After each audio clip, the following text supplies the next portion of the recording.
इस सिस्टम में ये सीनियर थे, आज हम आपको समय नहीं दे पाए, इसके लिए सॉरी, माफी मांगते हैं आपसे, टाइम का अभाव है। आरसीएम पिछले 20 साल से भारत में चल रहा है। आपने देखा कि कुछ लोग कम समय में अचीवर बने, कुछ लोग ज्यादा समय में बने। ऐसा क्यों होता है, आज थोड़ा सा हम ये गेम समझेंगे। एक क्लास जब चलती है, आप सब लोग पढ़े होंगे अपनी लाइफ में, तो 20, 25, 30, 35 लड़के क्लास में होते हैं, एक टीचर पढ़ाने वाला होता है, ऐसे ही होता था। yes. उसी क्लास में बैठने वाला एक दो लड़का आईएएस ऑफिसर बन गया, ज्यादातर बच्चे स्टेशन पर कुली बन गए। मैं आपसे एक प्रश्न का उत्तर पूछना चाहता हूँ, इसमें टीचर की गलती थी? नहीं, उसने सेम पढ़ाया था सबको। अब ये समझने वाले के ऊपर डिपेंड था, सुनने वाले के ऊपर डिपेंड था। आरसीएम की मीटिंग में हम हर बार आते हैं, कई साल से आ रहे हैं और कई साल और आएंगे, मैं जानता हूं। कुछ लोग यहाँ जल्दी रॉयल्टी बनते हैं, अभी किसी ने बताया टेक्निकल भी जल्दी बनते हैं, कुछ नहीं बनते।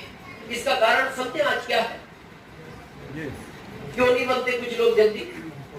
समझे कारण? इसी तरह का एक क्लास चल रहा था। एक टीचर क्लास में आए और बच्चों को बोलते, बच्चों एक प्रश्न का उत्तर दो। बच्चों ने कहा, पूछिए सर। बोले, सत्य और ब्रह्म में क्या अंतर है? सत्य और ब्रह्म में क्या अंतर है? एक लड़के ने हाथ खड़ा किया, बोले सर मैं बताऊं? बोले बताओ। बोले, आप पढ़ा रहे हो ये सत्य है और हम पढ़ रहे हैं ये आपका।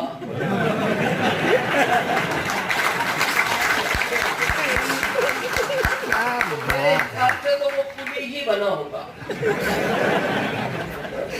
मेरे हिसाब। ये आरसीएम की हर महीने मीटिंग होती है, बॉम्बे में भी होती है, नाला सुपारा भी होती है, हर मीटिंग में हम आते हैं।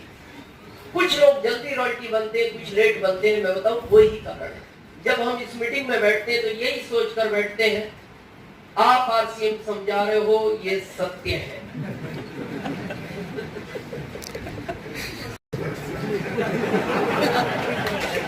और हम आरसीएम समझ रहे हैं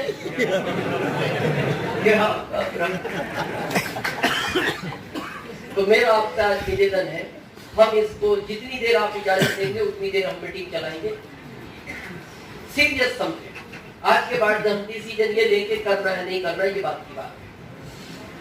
जैसा भी सरोज ने कहा, आपको पता नहीं उनका मैसेज आपको क्या समझ में आया। अप्लाई पता है कि क्यों बन गए मेरे? मैं भी बन सकता था, इनकी पढ़ाई मेरे से ज्यादा तो ये दिमाग लगा के अप्लाई बन गए। उसके बाद इन्होंने कहा कि ये अच्छे परिवार से हैं, तो बीच में कई बार सोचा क्या डिसीजन लिया जाए, अब आप पता नहीं क्या समझे। आया कुछ समझ? यस। बीच में इनका कहने का मतलब था कि अगर आदमी सक्सेस नहीं है तो छोड़ा जा सकता है।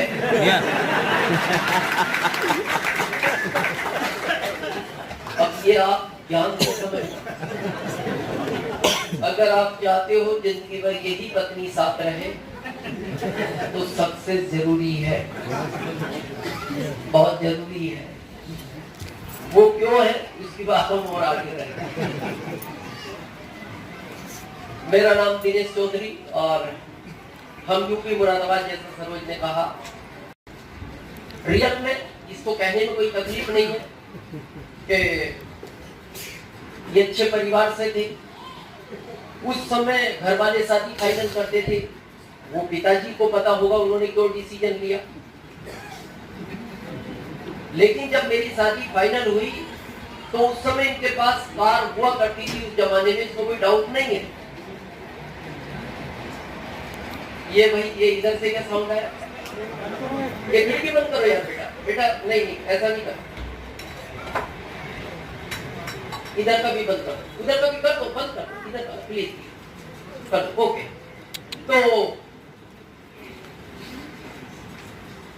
उस समय हमारे पास साइकिल हुआ करती थी, तो मैं थोड़ा सा उदास रहता था। तो मेरे दोस्त बोलते थे, यार उदास क्यों रहता है? मैंने कहा, यार परिवार बहुत ज्यादा पावरफुल है, 4 साले हैं, सब हेल्थी है।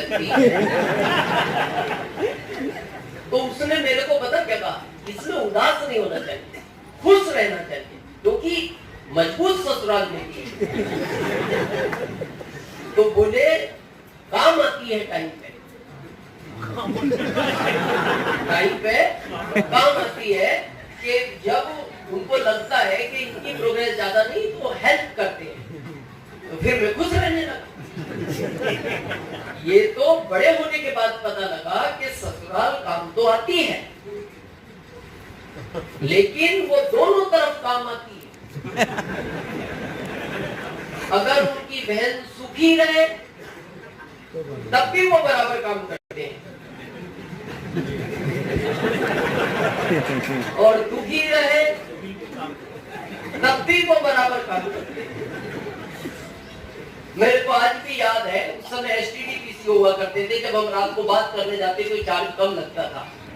तो मेरे जो बड़े साले जी हैं, अब वो उस परिवार में सबसे बड़े हैं, ये सरोज छोटी है सबसे, तो वो पूछते थे, सरोज बेटा कैसे हो?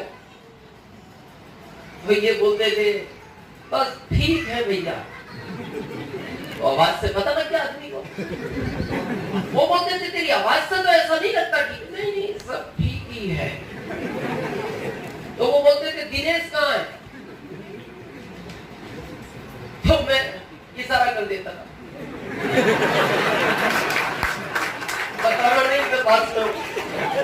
अभी वो मेरे से पूछेंगे, ये इसकी आवाज ऐसी क्यों है? तो ये मेरे को बड़ा होने के बाद समझ में पड़ा, ससुराल दोनों तरफ काम करती है, और इसीलिए तभी से मैं न्यूट्रिशन फुल खाता हूँ।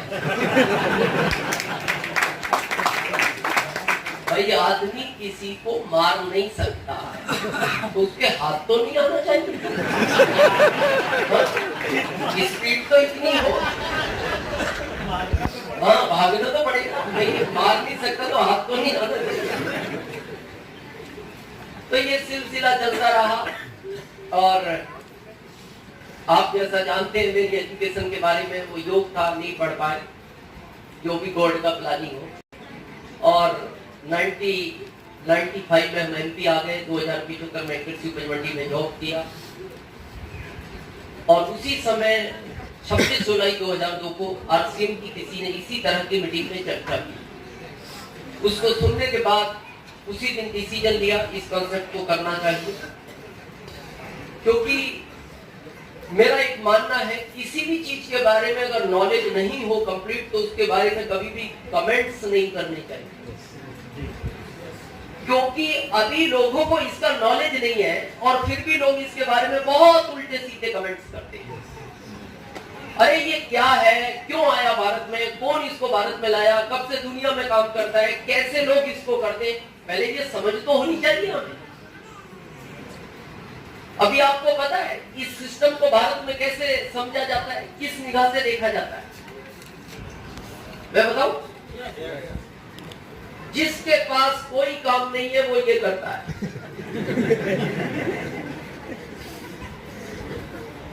जिसकी परिवार में इज्जत नहीं है वो इस काम को करता है, जिसकी रिश्तेदारी में कोई वैल्यू नहीं है वो इस काम को करता है, जिसमें अकल नहीं होती वो ये काम करता है। ऐसे बहुत सारे भारत में लोग कमेंट्स करते हैं। तो मैं आज आपको एक लाइन पूछना चाहता हूं, मेरे को उत्तर मैं आपसे पूछूंगा, इस काम को जो लोग कर रहे हैं या तो वो पागल है, या इसको जो नहीं करना चाहते वो पागल है, पर एक तो है, एक तो है। कौन है ये आप जवाब देना। आपको पता है भारत में जिसकी तैयारी में 100 करोड़ खर्च कर रही है भारत सरकार, डोनाल्ड ट्रंप, पता है? यस। इनका मैं एक इंटरव्यू पढ़ रहा था लगभग 32-33 महीने पहले। इंटरव्यू लेने वाला उनसे पूछता है, ट्रम्प आप अमेरिका गवर्नमेंट से सैलरी नहीं लेते? उन्होंने कहा ठीक सुना। क्यों नहीं लेते? मेरे को पैसे की जरूरत नहीं है। बोले क्यों नहीं है? बोले मेरे को अन्य सोर्स से पैसा आता है। बोले क्या करते हो आप ऐसा? बोले मैं नहीं करता, मेरे पिताजी करते थे। Network marketing, yes. उनका जवाब था 50, क्योंकि आजकल सोशल मीडिया पे सब कुछ अपडेट है, आप किसी को कोई गलत इंफॉर्मेशन नहीं दे सकते। आज की तारीख में सब कुछ अपडेट है। तो वो पूछता है आपके फादर क्या करते थे? बोले मेरे फादर 50 साल पहले इससे जुड़े थे, डीएसएल से। आज वो इस दुनिया में नहीं है, इसलिए उनका इनकम मेरे को आता है। मैं नहीं करता काम उन्होंने किया था। तो बोले फिर भी आता है तो आदमी को एक्स्ट्रा इनकम चाहिए। आप रेलवे में है, आरसीएम कर रहे हैं, डबल इनकम चाहिए इसीलिए। तो उन्होंने कहा मुझसे आता है ठीक है, लेकिन आप सैलरी क्यों नहीं लेते जब देना चाहती है सरकार? बोले मेरे को पर्याप्त पैसा मिलता है। बोले कितना मिलता है ऐसा आपको 1 मंथ का? तो आप लगभग 33 महीने पहले 1 महीने का इनकम जानना चाहते हो? ट्रम्प का इस सिस्टम से क्या था? $123 करोड़।